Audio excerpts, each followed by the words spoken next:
કચ્છના નખત્રાણાના ખેડૂતોની હાલત ખરાબ થઈ છે। ટામેટાના ભાવ તળિયે જતા ખેડૂતોએ ટામેટા પશુઓને ખવડાવી દીધા છે। 2 થી 3 રૂપિયા કિલોના ભાવે મળતા ખેડૂતો નિરાશ થયા છે। ખેડૂતોને ટામેટા ઉતારવાની મજૂરી પણ મોંઘી પડે છે।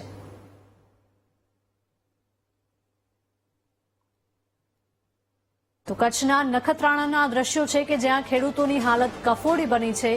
ટામેટાના ભાવ તળિયે જતા ખેડૂતોએ ટામેટા પશુઓને ખવડાવી દીધા। 2 થી 3 રૂપિયા કિલોના ભાવ મળતા ખેડૂતો નિરાશ થયા છે। ખેડૂતોને ટામેટા ઉતારવાની મજૂરી પણ હવે મોંઘી પડે છે। સંવાદદાતા ભરત જોડાયા છે। ભરત, જણાવશો કે કચ્છના નખત્રાણાના દ્રશ્યો સામે આવ્યા છે। ખેડૂતોની હાલત ખરાબ બની છે। ટામેટાના ભાવ એટલા ઘટી ગયા છે કે તેમને હવે મજૂરી પણ મોંઘી પડે છે।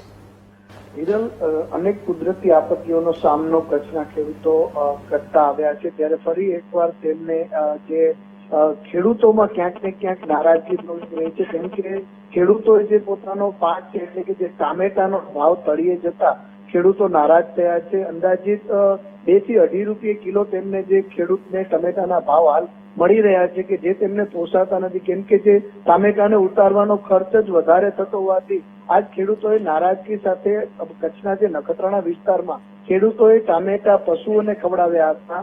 માર્ગો પર મૂકી દેવામાં આવ્યા હતા। ટમેટાના જે ટ્રેક્ટર ભરી અને ત્યાં ઠાલવીને પોતાનો જે વિરોધ વ્યક્ત કર્યો હતો। એક તબક્કે જ્યારે ખેડૂતને સારા ભાવ ન મળતા ખેડૂત ચોક્કસથી પોતાનો જે નારાજગી છે દર્શાવવા માટે આ પ્રકારની તેમના દ્વારા એક કાર્યવાહી કરવામાં આવી હતી। જી ભરત, આભાર।